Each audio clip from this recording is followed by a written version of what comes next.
Occupational English Test. Practice Test 3. Listening Test. This test has 3 parts. In each part, you'll hear a number of different extracts.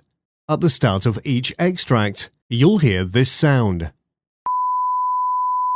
You'll have time to read the questions before you hear each extract, and you'll hear each extract once only.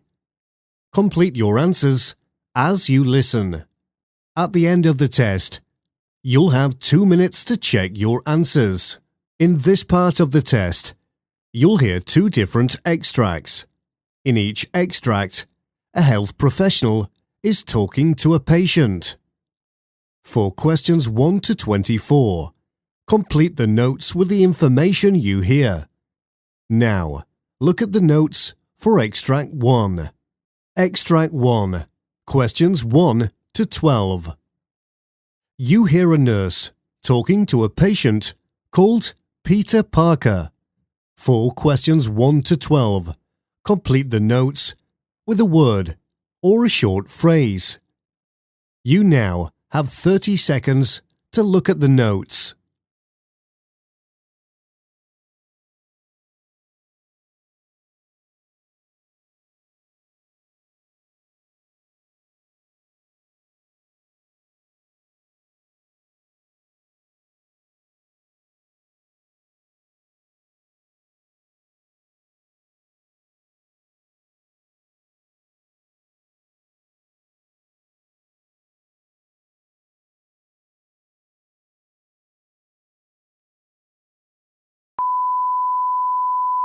Come on in, Peter. I've asked your tutor to wait outside for a bit, so that the 2 of us can have a real chat about what's happened. I hope that's okay. That's fine. Mr. Engelman's just being a worrywart. I already told him that I'm fine. I just hurt myself is all. Look. Oh, wow. Peter, that's a nasty bruise. How did you manage that? It's more than a bruise, nurse. I had an x-ray earlier, and the doctor said that my arm is broken. Oh dear, how did you manage that? Have you ever seen any of the Spider Guy movies? Sure. Well, in the second one, about halfway through, there's this one scene where he hangs off of the Empire State Building when he's being chased by Lido. Well, I share a room with my little brothers, Prentice and Polly. Prentice was Lido. Polly was a cop, and I was Spider Guy. Anyway, at around 7 a.m. this morning, I jumped onto my bunk bed trying to swing off of it into Prentice and Polly's, but missed, fell down, and landed badly on my side. Oh no. That's not the worst part, nurse. I have a real stinging pain on my left elbow, and it's not just this bruise. My thigh's got a nasty one on the same side as well. Well, I guess you and your brothers won't be playing that game again. No, sir. It wasn't even my idea in the first place, but I've learned my lesson. I hope so. So, Dr. Gessens asked me to check the fit on your cast and to make sure that you get a cold compress too. Is that like an ice pack? Yes, it is. It'll slowly get warmer when it adjusts to room temperature, but if you find that that happens and you're still feeling the pain, then you can still get the same sensation by using a frozen bag of peas or something similar from the freezer at home. Okay, thank you. You're welcome. I mean, I can see on your notes that Dr. Gessens already prescribed you with painkillers. Is there anything else I can help you with today, Peter? Nah, unless you know how to make time go faster. I really want to be better.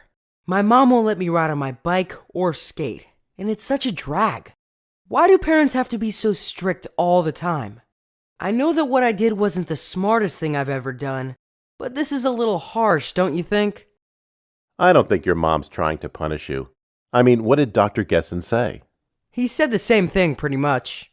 I think they're both just worried that the increased physical activity might make your injuries worse. It's good advice, Peter.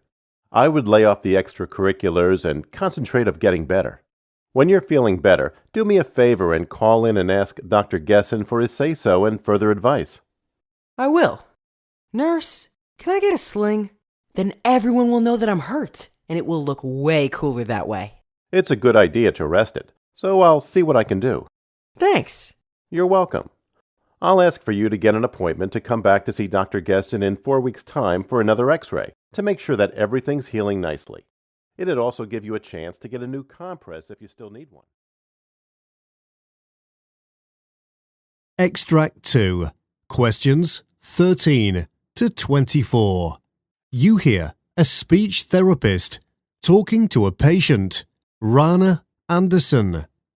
For questions 13 to 24, complete the notes with a word or short phrase.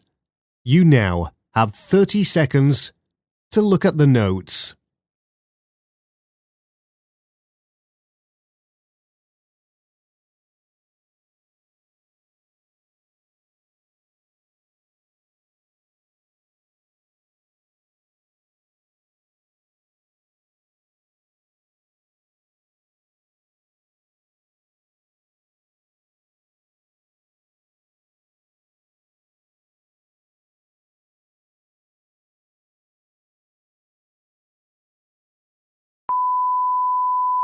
I must say I'm a little nervous.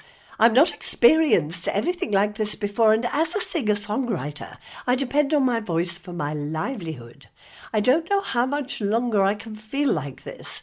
This choking sensation is bizarre to me. I don't want to be going through this for much longer. It's getting me down. Nobody does, Mrs. Anderson, and we'll get to the bottom of this. You know, your voice problems, both speech and singing, are connected to everything. How you're feeling, what you're eating, everything. Tell me more about how you're feeling. Weren't you listening to me? I feel dreadful. I can't do the thing that I've been doing for the majority of my adult life anymore, and it's an awful experience. To make matters worse, the sound of my voice has completely changed. My fans wouldn't recognize it if they heard me on the radio today. Do you have any idea what that feels like? I'm so sorry that I don't, Mrs. Anderson, but I'd like to help if you'd let me. You said you noticed some changes. I understand that. Does this happen at a particular time of the day? Mostly around mealtime. I notice both abnormalities immediately after I swallow something. I've no idea whether there's a connection, though. I suppose what I don't understand is how this could have happened out of the blue like this. Has something like this ever happened before? Not really. In fact, there's nothing remarkable, if you will, about my medical history. Since the stroke in '06, I've had no need to come here. But it says you visited the clinic earlier this year. Oh, yes, I had dysphagia, but other than that, nothing else out of the ordinary. I exercise regularly, don't smoke, haven't ever touched a drop of liquor either. Okay. I fear that my social life's going to take a hit. I used to be quite the social butterfly, outings, signings, concerts, even mingled with the locals by attending coffee mornings. Now I'm lucky to even get invited anywhere. I used to be the Rana Anderson. Now my so-called friends walk past me in the street. They don't even invite me walking in the mornings anymore. I feel for you, Mrs. Anderson. Really, I do. Are there any other social events that you feel you can participate in? Does smoking count?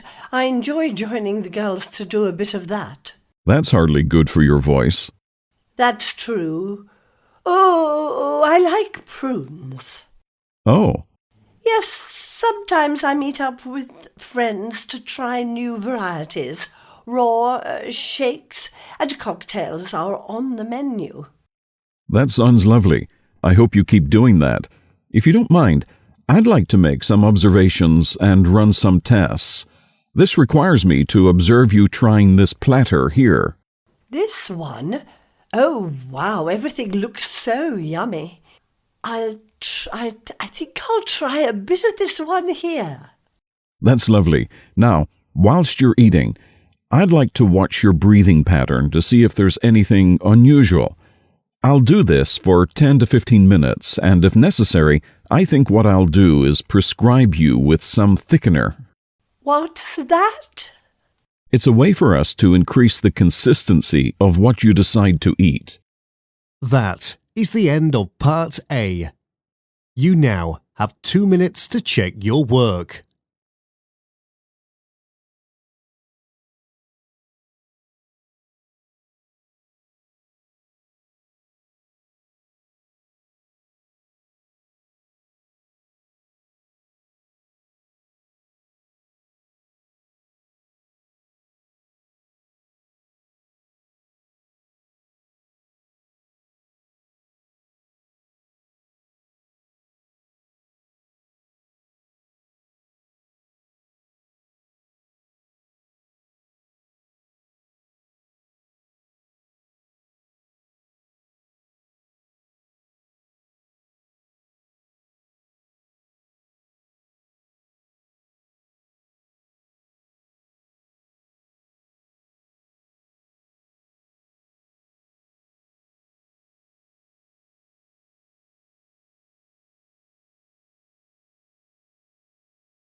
Part B.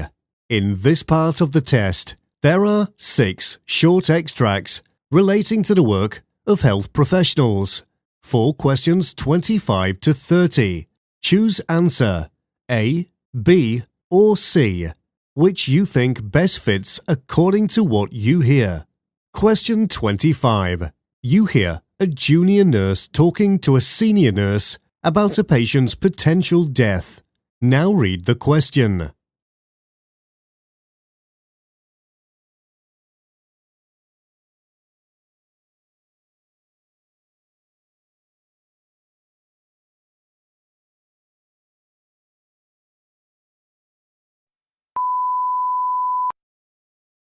Would you listen to my analysis of this patient, please? Yes, I can. Mr. Swain was admitted with a contusion to the rib cage following a motorcycle accident in the early hours of this morning. He was rushed here from the scene in an ambulance and remained unconscious throughout. His vitals are stable with the exception of his blood pressure, which is high. According to the doctor's notes, it's equally likely that the patient will pull through this as it is that they won't make it. As such, we shouldn't be so quick to conclude that the patient is going to die. His next of kin have been contacted and his wife is on her way here as we speak. Does that sound like an accurate summary of this patient's condition based on their notes and this chart? It does. Thank you.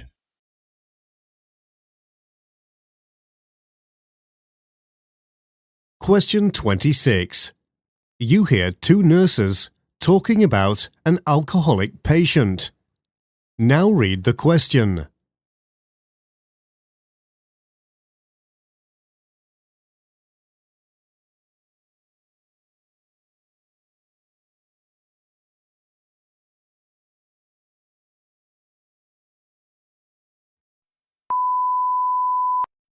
You won't believe what I'm dealing with here.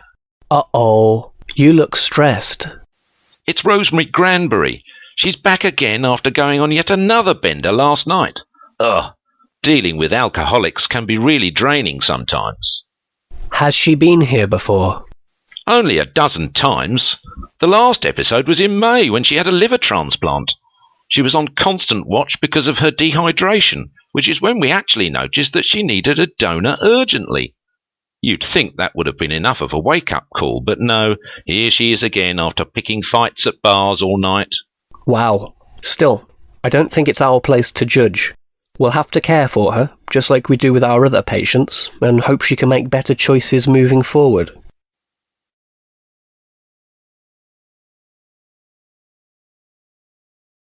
Question 27. You hear two senior members of staff at a hospital talking. Now read the question.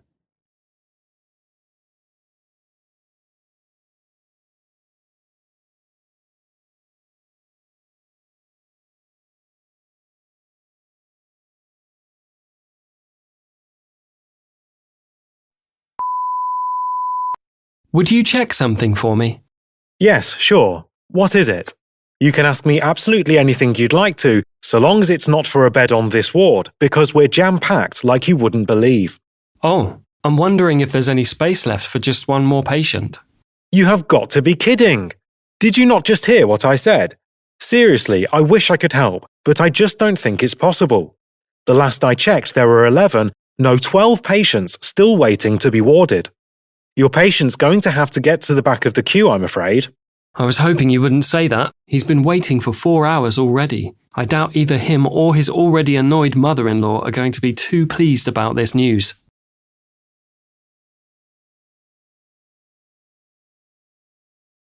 Question 28. You hear an obstetrician speaking to a pregnant patient. Now read the question.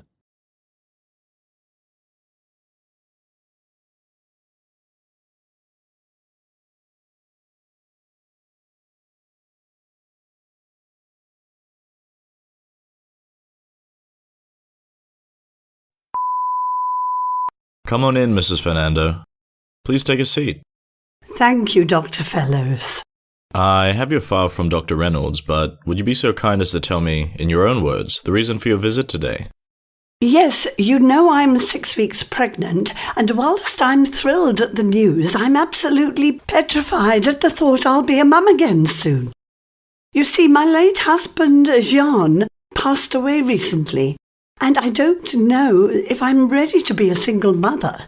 I have a bridge partner called Eric, who's offered to pitch in, but I know he's just being a gent about the whole thing. I doubt he's planned to take up any real sort of paternal obligations.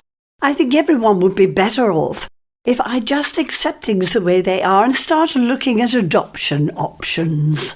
Is that the reason you've booked the consultation today? Would you like me to help you explore that? Yes, I think I would.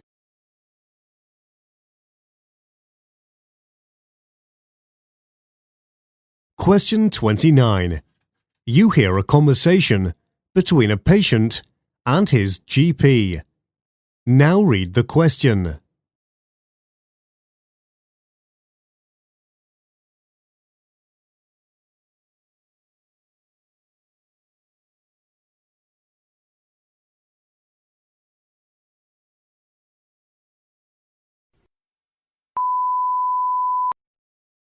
I've not seen you in a while. How can I help you today? You mean besides the obvious? Oh, right. Let's take a look. You know, I've not seen full-body injuries like this since my days as a trainee on the wards. Not used to dealing with athletes, then? Not for a while. That looks pretty swollen. You're an athlete, right? Which sport? Soccer. Were you playing when this happened? Yeah, I had a game that didn't end too well. As well as losing 3-0, I managed to hurt myself too. Ordinarily, I wouldn't want to bother you, but I have a nasty feeling that my finger is broken, so I came here to get it checked out. Let's take a look.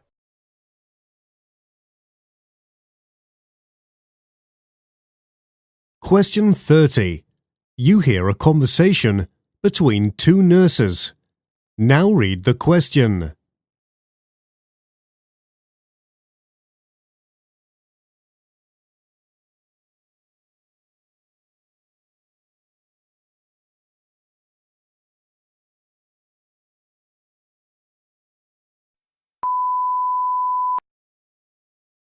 Hi there, you must be Lindsay. I'm taking over from you.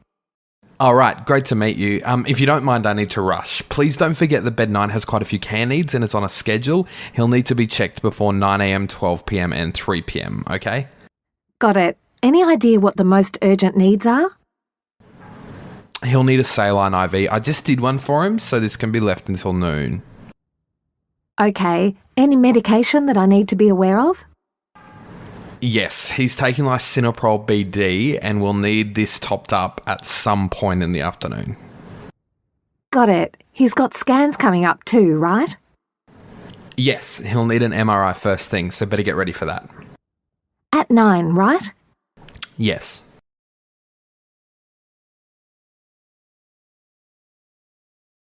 Part C. In this part of the test, you'll hear 2 different extracts. In each extract, you'll hear a healthcare practitioner talking about aspects of their work. For questions 31 to 42, choose answer A, B, or C, which you think best fits according to what you hear. Extract 1, questions 31 to 36. You hear an interview with obstetrician Jessica Day discussing fertility. You now have 90 seconds to read questions 31 to 36.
Hello and welcome to the Health Matters podcast. We'll be discussing fertility today with Dr. Jessica Day.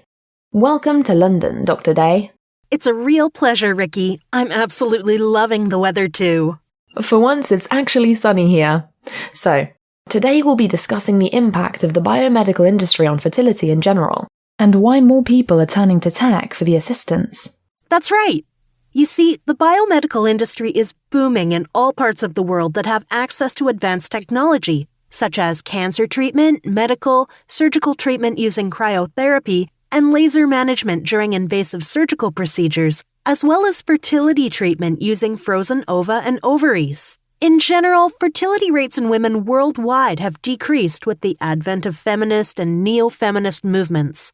A lot of women these days who want to have children are opting to do so later in life after they've achieved all their educational and career aspirations. It is because of these women that many fertility treatment technologies are green-lighted.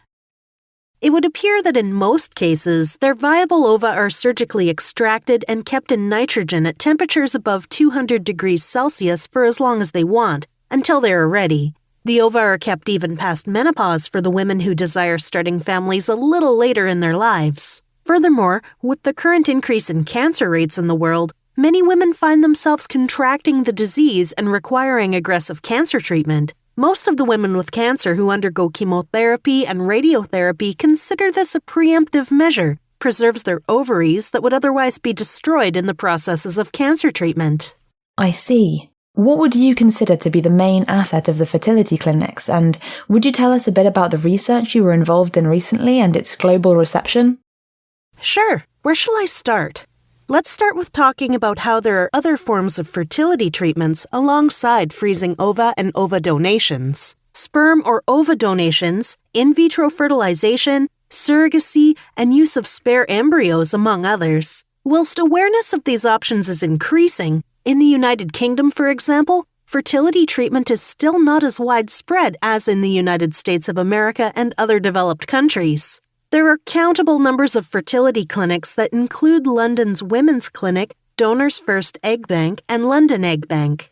Some of these clinics are considered to provide international and excellent services to their clients since they employ highly skilled personnel in reproductive health and many years of experience. The fertility clinic is also equipped with modernized required equipment, laboratories, and theaters. They also have high rates of success in all forms of fertility treatment. This is not, however, the only string in the bow of the clinic. London Women's Clinics works together with London Egg Bank in association with Cambridge University, also conduct award-winning research on women's responses and feelings towards fertility treatment, as well as their future fertility plans through ovary grafting. According to a study conducted on ovarian tissue and oocyte cryopreservation in European countries, the results showed that most European countries are embracing the advancing technology of ova cryopreservation. But I hear there were some problems here in the UK that restricts use of fertility treatment somewhat. There was a carve-out for cancer patients though. What is it about cancer patients that allowed them to be able to bend the rules, so to speak? Well, in the UK, several rules govern fertility treatments, and there should be sound reasons why one should require ova cryopreservation, such as medical conditions like cancer or non-medical conditions, that one must give a valid reason for doing so. The rules are flexing as time passes, and several studies show that soon, many people in the UK will embrace fertility treatment. With regards to cancer patients, however, regulation is less strict. Patients are often given time to decide their future fertility goals and then make a choice on whether they want to have their oocytes preserved or not. In such cases, the government can help in funding the cryopreservation of the oocytes from the cancer patients since it is for medical reasons. For non-medical purposes, the women needing cryopreservation is required of a certificate by the law, which is renewable after 10 years, and failure to do so, the process is considered illegal. What happens post-fertility treatment then? The women who preserve their oocytes for non-medical purposes do so to be able to help a couple in future who will be unable to have children, or even a relative like a sister with future fertility problems. After the women have finished their treatment or are ready to have a child, ovarian grafting or transfer of frozen embryos is completed in order to achieve conception.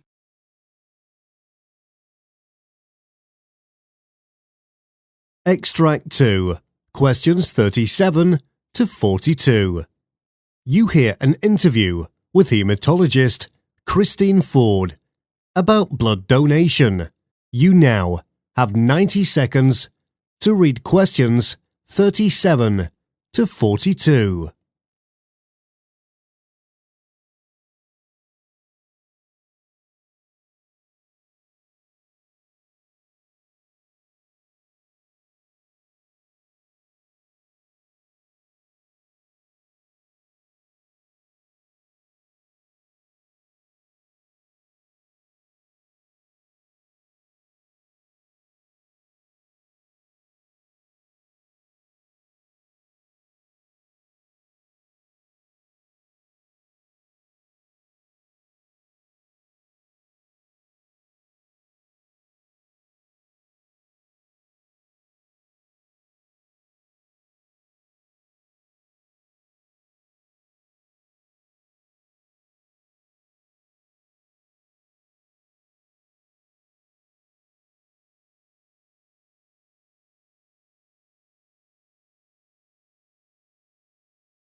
Hello, my name is Dr. Christine Ford.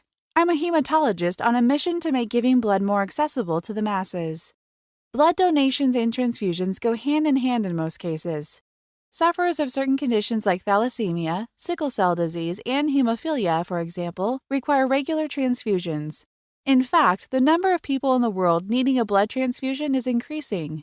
In most countries, blood donations are voluntarily made, and the number of charitable blood donors has increased to 112.5 million people over the years. According to the World Health Organization, most of the blood donated by voluntary donors is given to recipients who are 65 years and above. However, in low-income countries, 65% of the blood donated is transfused in children under the age of 5. The donation rates still vary in both the low-income and high-income countries, in that high-income countries account for 32.1 donations, upper-middle-income countries account for 14.9, while lower-middle-income countries account for 7.8. It's likely that this is the reason why, even though theoretically donating blood should be purely voluntary, some states do offer financial incentives to encourage people to donate.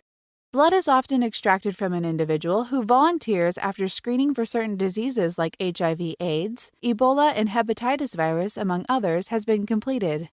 It can either be transfused as a whole, or some parts of it like the plasma, platelets, or white blood cells only. According to the National Health Survey, whilst the majority of people are allowed to donate blood in the U.S., the practice is regulated. One such regulator is the Advisory Committee of Safety of Blood, Tissues, and Organs, who released new rules regarding the treatment of donors in 2017. According to a national health survey in the United Kingdom, the number of daily blood donors needed to provide enough blood for the number of transfusions that occur daily is 6,000 donors per day. Annually, the number of new donors needed by blood donation centers is approximately 200,000 people. To date, the majority of blood donations are made by people over the age of 45, spurring multiple campaigns aimed at encouraging young people to participate. Blood donation does not depend on ethnic characteristics, although significant efforts are made to encourage ethnic minorities to increase their engagement with blood centers due to the significantly lower number of registered donors from diverse populations. So first, let's consider the characteristics of the ideal donor. The person must be fit, healthy, and free of viruses like HIV/AIDS or any type of cancer. Ideally, they would weigh between 7 and 25 stone and would be between 17 and 66 years of age. As an exception, previous donors can be aged up to and over 70 years old if they have given blood within the last 2 years. Assuming the aforementioned criteria is met, there is a preference for male donors over female donors, as their additional average body weight means that they are likely to have suitable iron levels.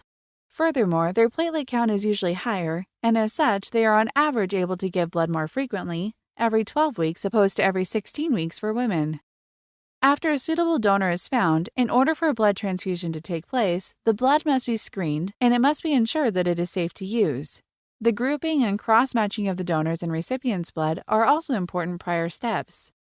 During the transfusion process, the recipient must be keenly monitored for any reactions to the blood being transfused. In addition, their vital signs like blood pressure, temperature, and pulse rate, among others, should be observed quarter-hourly and documented correctly throughout the whole transfusion process.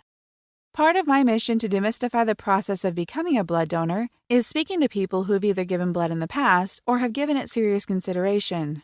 Using an anonymous survey, I ask them why they decided to partake in this altruistic and life-saving act. I find that by anonymizing the results, we are able to elicit more candid responses, meaning that the reasons I hear are rather surprising. The majority of people cited reasons such as that the good it does far outweighs the slight discomfort during the procedure, or words to that effect.